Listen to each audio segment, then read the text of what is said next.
A new wave and new rules. Cities in Taiwan are prepared for a surge in COVID infections. Bracing for a wider assault, the US throws its weight behind Ukraine with nearly $1 billion worth of heavy weapons and military assistance. We go to the only Ukrainian restaurant in Taiwan to find out how Russia's invasion is affecting people thousands of miles away.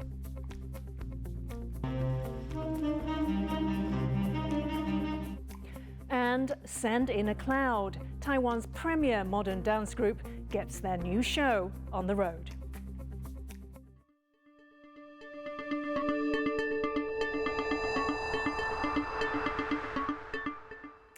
A warm welcome to TaiwanPlus News. I'm Yin Khvat. Taiwan reported 982 cases of COVID-19 on Thursday, with 874 of those being domestic cases.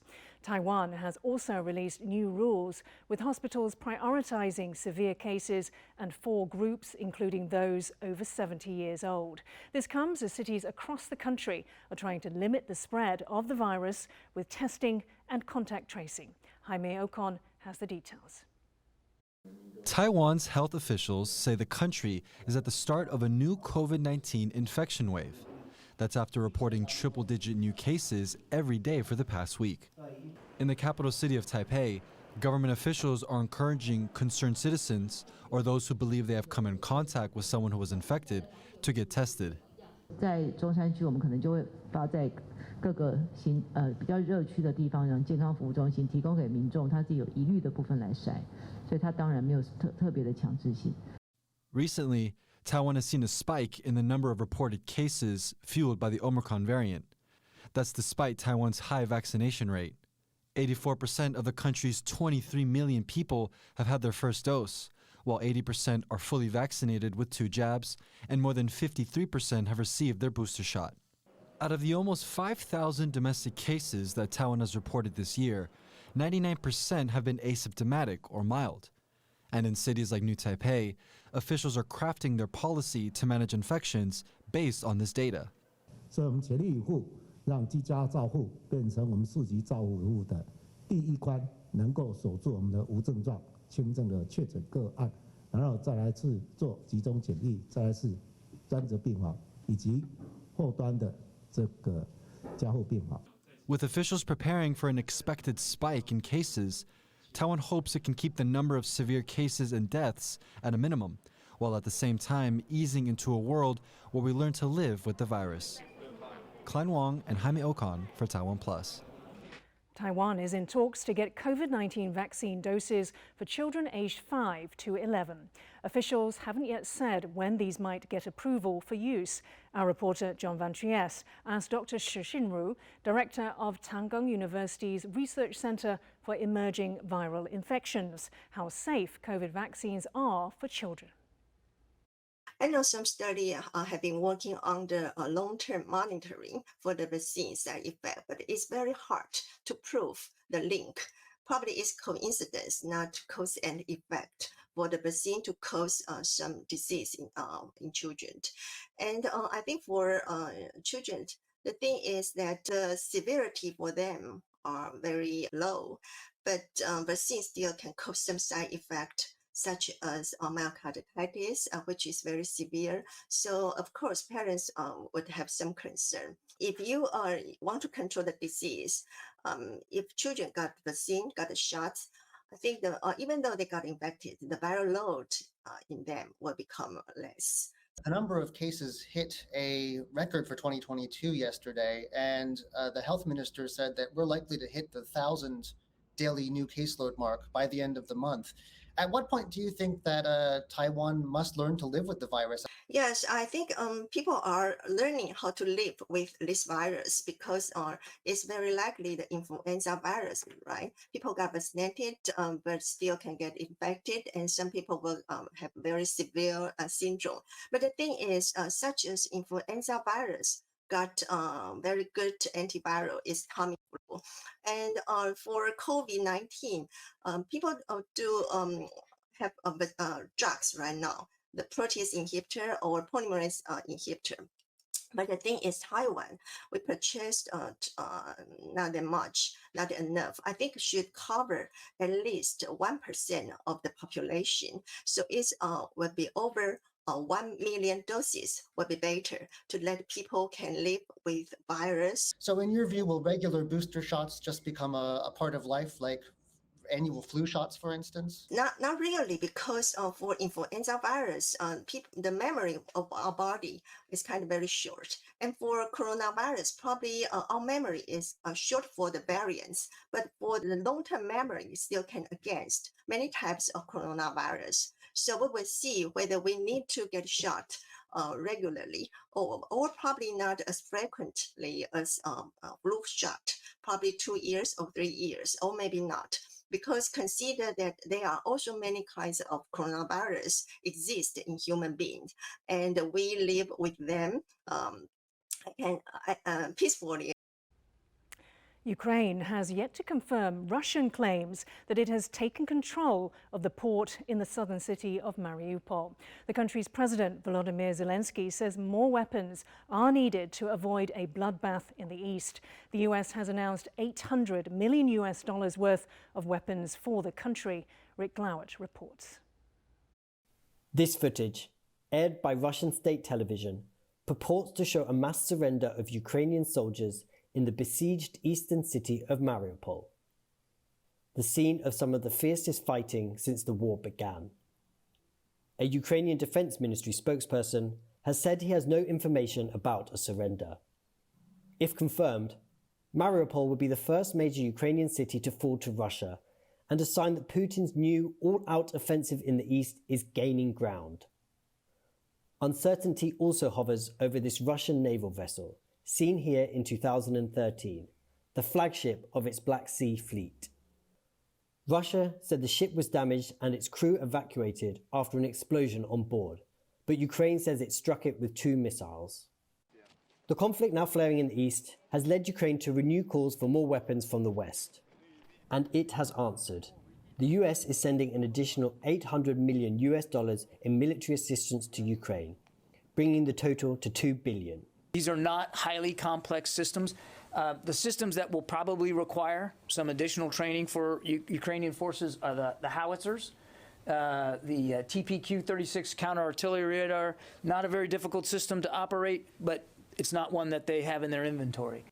Equipment like howitzers, which can fire up to 40 kilometers away, are vital for Ukraine to fend off renewed Russian advances. And that's what Ukrainians need at this moment. They need to destroy the Russian convoys before they even get to the cities or near to the locations they want to take. That's why it's one of the top requests right now, because they're so powerful and so far-reaching that they can destroy so much, especially in the open. In the capital, Kyiv, President Zelensky received support of a different kind, a warm diplomatic visit from the presidents of the Baltic states and Poland. The 4 presidents saw firsthand the damage done by Russian forces in Borodanka, a town northwest of Kyiv. It's even difficult to express in words by seeing what has happened here and what are the damages and how cruel is this regime. I just cannot compare even with Nazis. I think this is worse than Nazis. In Cherniv, residents are returning to what's left of their homes after Russian airstrikes. Дивіться і плакать оце. Скільки тут трудов. 38 років. Усе воно будувалось 38 років. І це таким кончилось усе. 7 weeks into Russia's invasion, Ukraine needs more help and more weapons to fend off the new offensive in the east. While in areas of the country now deserted by Russian forces, residents are already counting the costs of the war. Asnaya Zhou and Rick Glowett for TaiwanPlus. With the escalating conflict in Ukraine, there has been renewed interest in joining NATO from both Sweden and Finland. Ryan Ho-Kilpatrick has this report. As soon as this summer, these previously unaligned countries could be the latest applicants to join the NATO security alliance. At a joint press conference in Stockholm, the prime ministers of Sweden and Finland signaled their intent to move towards membership, spurred by Russia's invasion of Ukraine. The European security architecture have changed fundamentally after Russia's invasion of Ukraine.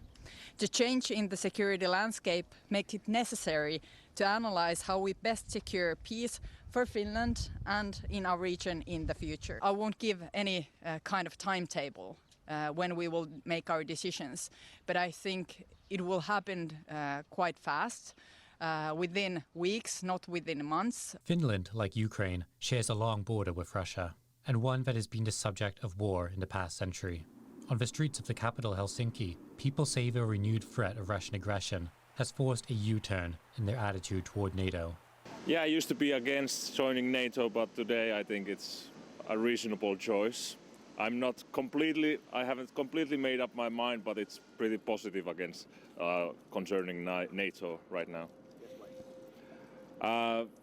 Because of the current situation with Ukraine and how Russia seems more and more like you never know what Russia is going to do. So I think there should be, if it's not NATO, something has to be done to make our life safer here. NATO itself has welcomed the interest from prospective new members in Europe. The pact, some dismissed as irrelevant in the post-Cold War era, has received a boost with armed conflict once again breaking out on the continent. NATO is a defensive alliance that aims to protect the freedom and democratic rights of the 1 billion citizens that live on its soil.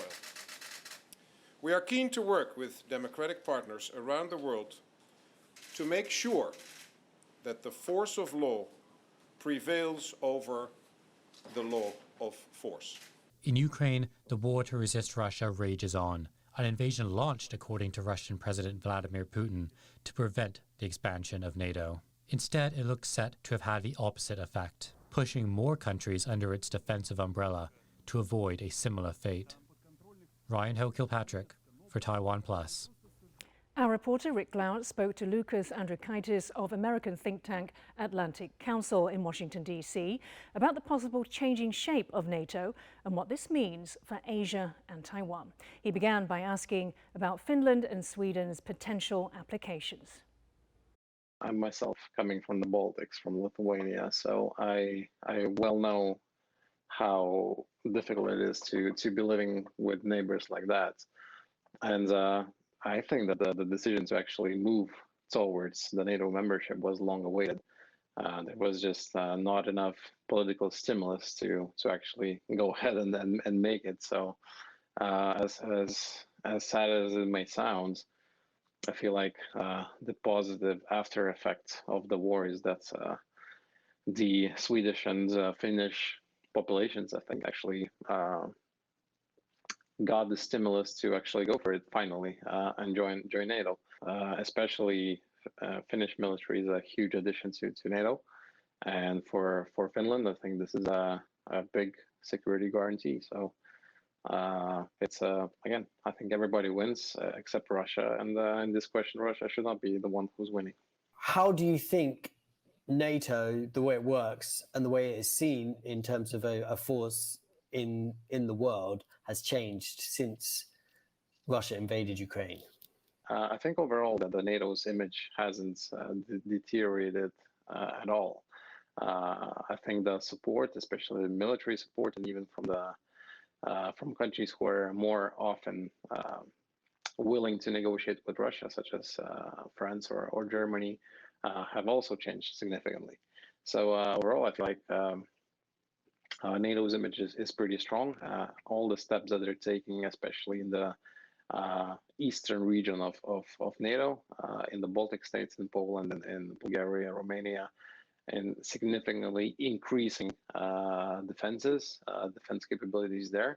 I think these are all positive changes, especially even such moves as potential long-term United States bases in the Baltic states and Poland is something that has been unprecedented, that someone could not even think about 2-3 years back. What do you think an organization like NATO means for a country like Taiwan? I think what we learned from Ukraine is that the only way for smaller countries to survive next to aggressive neighbors is to give them a hell of a fight. So if Ukraine would have fallen as per Russian calculations, and we wouldn't see any help from NATO or from other allied countries. So I think this is the lesson that Taiwan should also get. If Taiwan would defend itself fiercely, there's a good chance that big organizations would also move in. And I think, again, as sad as it might sound, I think that Ukraine is making a precedent, and if something similar would happen in Taiwan, all of the moving parts would move faster because lessons would be already learned. Russian atrocities against Ukrainian civilians have sent shockwaves around the world. More than 8,000 kilometers away, the pain of the suffering is being felt among Taiwan's small Ukrainian community. Taiwan has only one Ukrainian restaurant. It's located in the northeast of Taiwan. I met the owner, who lives here with his Taiwanese wife, to find out how he feels about the conflict in his homeland. Tucked away on Taiwan's northeast coast in the city of Yilan is the only Ukrainian restaurant in the country. Its owner, Sergei Balagov, is one of 205 Ukrainians who have made Taiwan their home. He never believed Russia would invade Ukraine, and now says he cannot believe the brutality. So it just, I never knew that, never expected that Russian could be so worse than animals. I mean, I don't say in everybody's, but at least those soldiers. Balagov himself was a soldier once, conscripted into the army when Ukraine was part of the Soviet Union. Here he is, bottom left, at just 18 years old when he served in Kazakhstan alongside Russian soldiers. 40 years on, his comrades now on opposite sides of the conflict. They became, I don't know, they really brainwashed, and there, and now they hate Ukrainians for no reason. They're really not thinking about Ukrainians as a people. It's just the same what's happened in Germany in 1930s. Their nation is above everybody else. Balagov's mother was Russian. He is from a village outside Kharkiv, close to the Russian border. It's now one of the war's worst hit cities. He says he's glad his parents didn't live to see this. His only remaining family there, a nephew whose mother is also Russian, has fled to what he called a safer part. Though he is far from home, Balagov says he has been overwhelmed by support from Taiwanese. Some want to shake his hand, others give him money for Ukraine. 有在媒体上看到他的一些故事这样子，然后觉得如果说有空来支持一下也不错这样。那之前就有听过，只是一直没有机会来，所以本来就会想要认识啊。Diners come to Mr. Balagov for the Ukrainian specialties, such as meatballs and chicken Kiev, made from ground meat, crisped up with garlic butter. He also serves shish kebab and Turkish coffees, dishes of other cultures adopted by Ukraine. The setting is a slice of home, with its whitewashed walls and decorative Ukrainian peach stove, all contained within a traditional hatta or country house. Earnings from his restaurant have contributed to the thousands of dollars that Balagov plans to send to Ukraine. I knew that Taiwanese is very supportive people. In general, they could always help you if you ask for the help, or just for no reason they could, It is with the support of those from his adopted home for the last decade that Balagov can now focus on helping those in his native Ukraine. Alex Chen and Yin Khvat for TaiwanPlus. Coming up, we give you an inside look at how the fluid movements of Cloudgate turned isolation and anxiety during the pandemic into an art. Details after the break.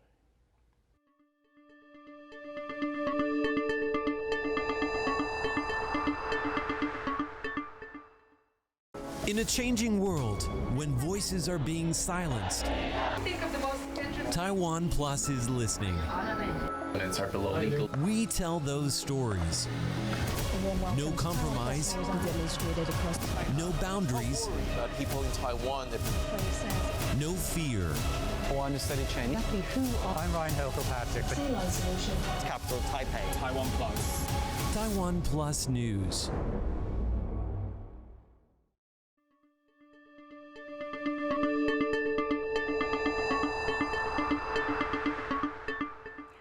Welcome back. You're watching TaiwanPlus News. Let's get a roundup of some of the news making the headlines around the world. Police in New York have arrested the suspected shooter in Tuesday's subway attack that injured 23 people. The man in his early 60s was arrested after a 30-hour manhunt with the help of tips from the public, police said. Some reports suggest the suspect himself may have alerted the police to his location. The suspect is accused of setting off smoke bombs and opening fire on a crowded subway train during Tuesday's morning rush hour. 5 of 10 people who were shot are reportedly in critical but stable condition.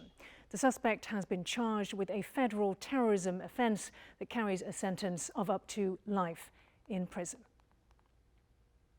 More than 300 people have died in flooding in the South African province of KwaZulu-Natal, which officials are calling one of the worst weather storms in the country's history. Days of torrential rain around the eastern port city of Durban have washed away hillsides, roads and bridges and caused houses to collapse. The government says the death toll is expected to rise. President Cyril Ramaphosa visited the area where he called the flooding a calamity and said it was a part of climate change. At least 56 people have now been killed and dozens are missing in the Philippines following landslides and flooding caused by Typhoon Megi. The tropical storm made landfall on Sunday, bringing days of heavy rain. Authorities have been struggling to distribute aid to more than 42,000 people displaced by the storm. Megi was the first tropical storm to hit the Philippines this year. The country typically sees at least 20 such storms annually. Amazon has announced that it is imposing its first ever surcharge on some sellers, a 5% fee to cover fuel and inflation. The surcharge takes effect April 28th and applies to sellers that use Amazon's fulfillment services, which cover storage, packaging and shipping. Others won't be affected. The surcharge could lead to higher costs for consumers. In March, US wholesale prices rose by an average 11.2% from the year before due to surging energy costs. Other businesses like Uber and Lyft have also imposed temporary surcharges. A new dance performance, Send in a Cloud, marks the return of one of Taiwan's most beloved modern dance companies, Cloudgate Dance Theatre. Performances were halted due to the COVID-19 outbreak last May, but now they're ready to showcase their new production. And it centres around the pandemic. Bing Wang gives us an inside look. Jerky movements, haunting pauses, quick disjointed strokes, all in time to Bach's Cello Suite No. 1. This piece, Send in a Cloud, is about the struggle of isolation that many people have felt during the pandemic, a feeling shared by the Cloudgate dancers. Before the pandemic, the Cloudgate dancers spent much of their time here, the home base of Taiwan's premier dance company, an eco-friendly, state-of-the-art theater on the northern coast of Taiwan. They came here to rehearse, perform, eat, hang out, and work out together. That all came to a halt a year ago after a spike in COVID cases in Taiwan. But after a brief hiatus, they are ready to perform, and the theater is once again open to the public.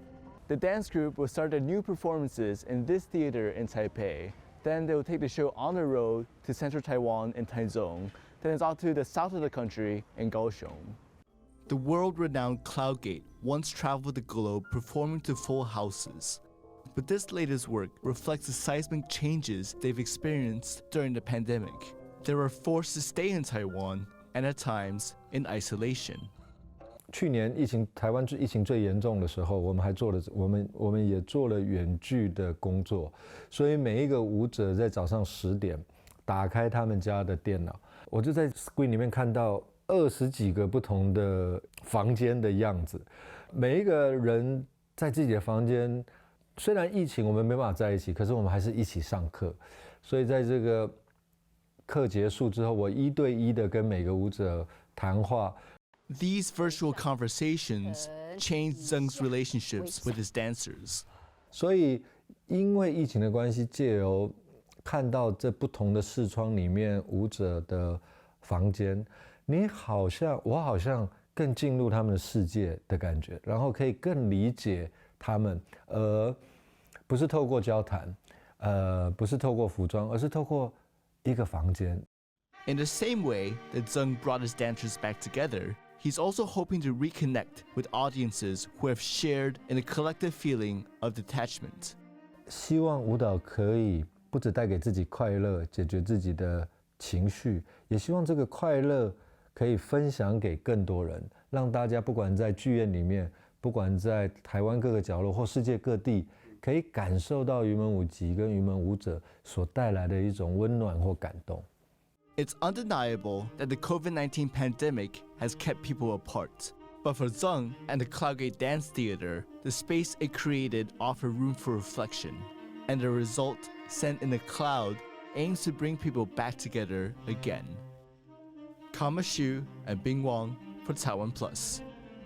Thank you for watching TaiwanPlus News. I'm Yin Khvat. We leave you with pictures of the world's oldest gorilla, Fatu, who celebrates his 65th birthday at Berlin Zoo.